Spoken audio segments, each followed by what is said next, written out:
What is up, Sooner Nation? I am Casey Mallon, and you are now in a Sooner state of mind. Make sure you subscribe on Apple Podcasts, Spotify, Google Play, Amazon Music. 9-mile skid on a 10-mile ride. Hot as a pistol, but cool inside. Cat on a tin roof. Dogs in a pile. Nothing left to do but smile, smile, smile. Dedicating this show to Mr. Bobby Weir. Sooner state of mind family. What is good? We're going to get into our recap of the college football semifinals. And of course, our preview of the CFP championship game. But first and always, we've got OU Sooners football news to talk about. And after the last show, it's almost as if my words reached the ears of the football gods as our collective prayers, in theory, have been answered. Oklahoma has finalized a deal to hire Dallas Cowboys legend Jason Witten as tight ends coach. Not only Cowboys legend, NFL legend, one of the best ever to play the position. Witten's going to come in and replace Joe Jon Finley, who was, as a player, a fan favorite, but not so much as a coach. And for whatever reason, Joe Jon was never able to get that position group to the level it needed to function at. Now, Finley was able to get some good players to the program, but he was unable to develop them or get them to be major contributors in a way that was needed. And as we've seen in college and NFL, the tight end is a critical element of offensive teams' ability to function and be productive, especially in the run game. We saw the lack of ability at that position last year really hinder what this team was trying to do running the ball, and it was frustrating. Couldn't really ever string together back-to-back good runs. It was very stop and go. X-Rob would do some work. Blaylock would do some work, but it could never be consistent. We couldn't count on it when we had to have it. And the biggest part of the run game was Mateer, and at times that disappeared as well. Tight end, critical to what the Sooners want to do on offense. So hopefully, with the hiring of Jason Witten, that lack of production will be a thing of the past. This will be Witten's first coaching job at the college level. Since 2021, he's been head coach at Dallas's Liberty Christian School. Oh, where his son Cooper, the number one linebacker prospect in the class of 2027, plays. Oh, yeah. Witten also led Liberty to back-to-back state titles in 23 and 24. And its first unbeaten season in school history. So Witten went from never coaching to doing a pretty damn good job coaching high school football. I know college is not high school, but hold on. Thought I was going to sneeze. That would have not been good podcasting. But I fought through it because that's what you got to do when you're a pro. Now, I don't know about Jason Witten's ability to recruit, but with the time he spent at Liberty, I'm sure he has seen a lot of the high school football talent in the high school football talent rich Dallas-Fort Worth area. Tons of good players there. And you know, with his history with the Cowboys and coaching in the area, that those players know who Jason Witten is.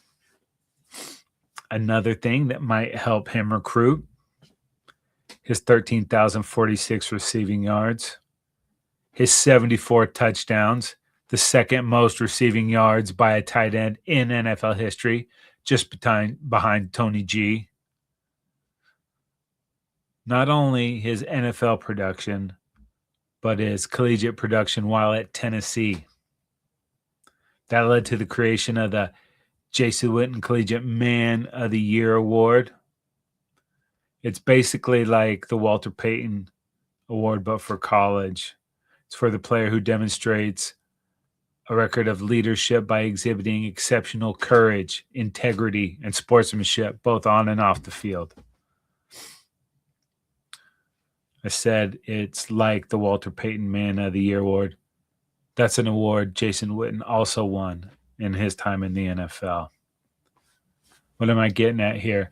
These are all important values that Venables and company hold a high value on. Doing stuff the right way, being the right type of person off the field, especially when it comes to the importance of human development that they strive for off the field. That's important to incoming families and players. They know and trust the staff, and they know that this staff wants to turn these young men into productive leaders and members of society after football. There's a vision for them, and football ain't going to be in it for some of them. Some of these cats will get to the NFL, but the ones that it ends in college, they will be prepared for life after football, and they'll have this family to look back on. And in building this program, they're bringing in the right type of person. All that character stuff matters. And it is critical to the type of program that Venables wants to build and is building. You see it. Witten joins another former Dallas Cowboy great, DeMarco Murray, on this OU staff, who with his NFL cred has been able to get top running back recruits to Oklahoma. What they've done there, that's another story. But he's getting them there, and they have to take the next step too. But I think Witten will bring that same cachet. Cachet, that's French for prestige. Get hip, nerds. And while we're all super stoked about the transfer portal, I'm going to get into that next time, as there is some big-time football to talk about this time, okay? College Football Playoff Semifinals have come and gone, and they started last Thursday with an incredible game. Ole Miss versus Miami from the Fiesta Bowl, not the Tostitos Fiesta Bowl, but the VRBO Fiesta Bowl. Get it right. Regardless of whoever the sponsor was, we got treated to an absolute banger. And when all was said and done, it was the Miami Hurricanes coming away with a 31-27 win that was not secured until the last seconds of the game. We'll also get back to that in a bit. But if you love football, what a treat this was. This game was everything we could have hoped for, including 4 lead changes in the fourth quarter. Are you kidding me? And even with that fourth quarter, for the most part, it felt like Miami was dominating this game, dominating with their physicality. And for the majority of the game, Miami dominated on third down on both sides of the ball. Dominated in time of possession. Malachi Tony is a sick freak, okay? This dude is supposed to be in high school, and he's out there making cats look silly. His 36-yard TD to put the Canes back on top in the fourth quarter. Insanity. Dude was barely touched. Fast, quick. And you know what they say? Speed kills. And Tony was killing cats with his speed. Dude is as dynamic as they come. Carson Beck also saved his best for last. Had a couple of big-time darts when Miami had to have it. Didn't take a lot of shots downfield. Had a couple that could have connected on. But, man, when he had to have a money throw, he came through. And when he needed to run, he did. And that was probably what hurt Ole Miss the most, especially when Beck capped that 15-play, 75-yard, go-ahead and game-winning drive, running in for that touchdown with just 18 seconds left in the game. Now, you got to give Ole Miss some credit. They were able to hang around. Not only hang around, really, they had a lead with just a couple minutes to go in this game. Too bad Kewan Lacey tweaked his hammy. It would have been more interesting had he been a full go in the second half.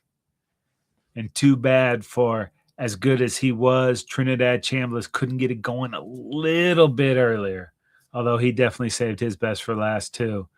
That all being said, it was clearly pass interference on the last play of the game. Dude was pulling Stribling to the ground, clear as day. And it did not give him a clean shot at catching the ball. And it should have been first down for Ole Miss at the Miami 20. And I'm not saying that cost them the game. I'm not saying they would have scored, but they deserved to get that final shot. The types of penalties they were calling in this game, that was a penalty. I don't care if it's on the last play of the game. It should have been called.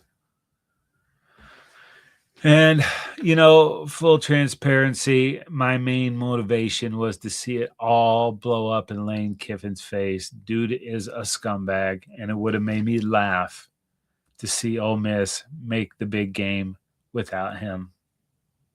I would have been laughing like, oh, what a jerk. Nonetheless, a great season by the Rebs. And like I said, just an incredible game, man. Just for someone that loves football. Oh, delicious. Hard fought until the very end. What more could you ask for? You greedy bastards. So was there any way the other semifinal could live up to the drama that was Thursday night? That answer was a resounding no. It was the Oregon Ducks versus the Indiana Hoosiers, a rematch. Indiana went to Eugene and beat those Ducks. And it was that game that really made me start looking at Indiana in a different light. But call me BTO, Bachman Turner Overdrive, because you ain't seen nothing yet. Thought that game in Eugene, it was close. This was not. Indiana put the beat down. And when I say beat down, I mean beat down. Hoosiers won 56-22. And I'm telling you, it was not even that close.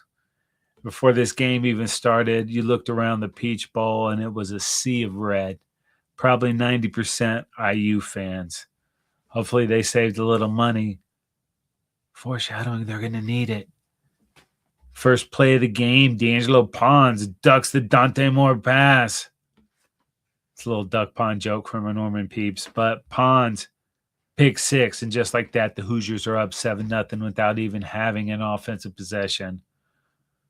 Now Oregon would respond, 14-play, 75-yard touchdown drive to tie it up. The bad news there was then they had to let Indiana's offense get the ball. And the next 11 Indiana drives would go a little something like this. Touchdown, punt, touchdown, touchdown, touchdown, halftime. Third quarter, touchdown, punt, punt. What's wrong with the Hoosiers? Oh, yeah, touchdown, touchdown, end of game. And as I was watching this game, I kept thinking, Indiana looks like an NFL team, man. This is crazy talk.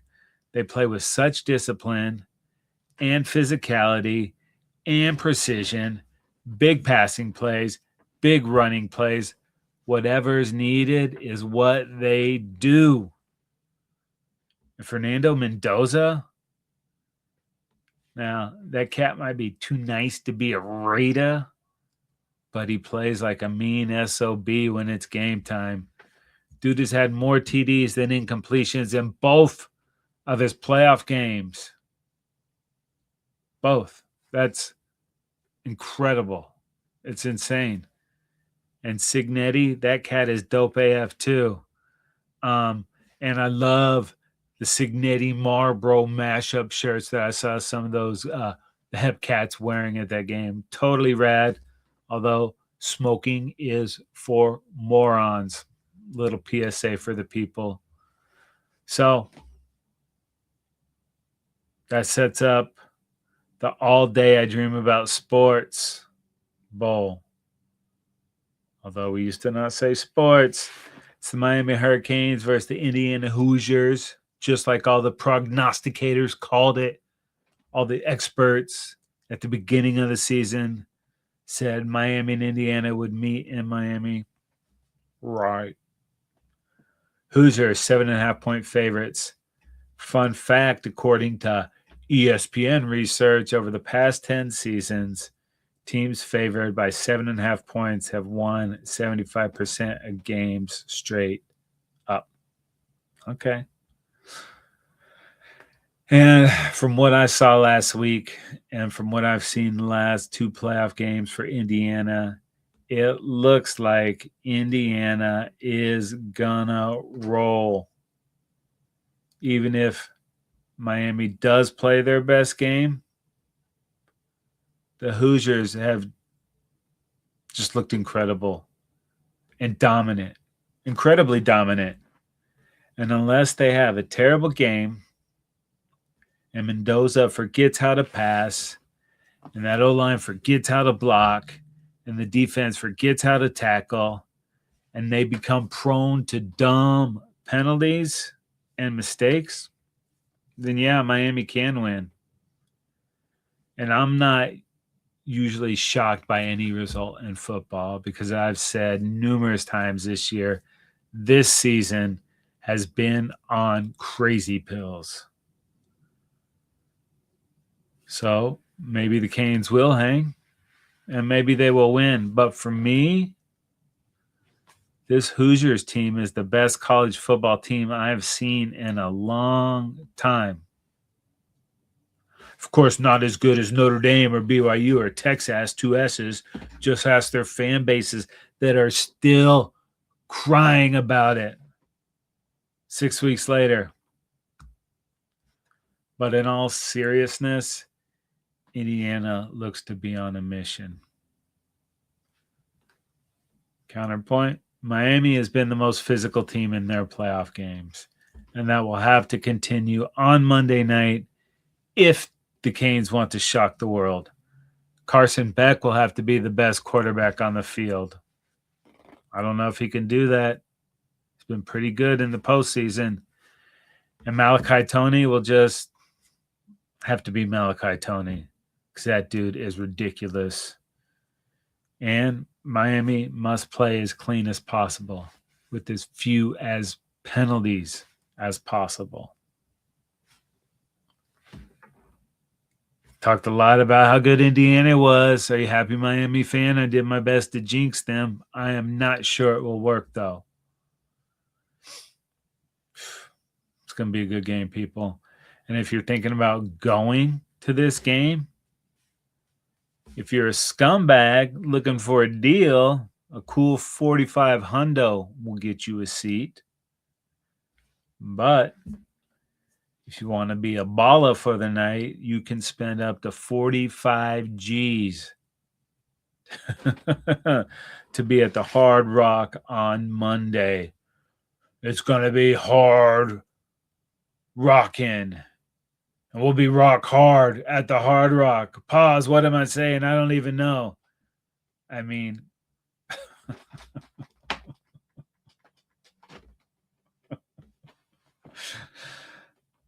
it's going to be a hell of a game, and I am totally stoked. Stoke levels are rising, people. Head on over to believe.com. That's BLEAV.com. Go to shows, type in Sooner State of Mind. That's Sooner State of Mind, and you are locked. We have a ton of great content. Every team, every topic, everywhere, believe.com. And if you want to watch Sooner State of Mind, if you're watching now, hello. But if you're just listening and you want to watch, head on over to YouTube and search the Football Dudes. We are there. One last fiesta, people. One last game. Not counting the Senior Bowl and, stuff like that, but one game. And then we're all undefeated.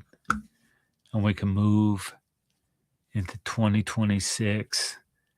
And I'm stoked for our Sooners. I think good stuff is on the way. And trust me when I say that. My name is Casey Mallon. And I am dead forever and forever in a Sooner state of mind.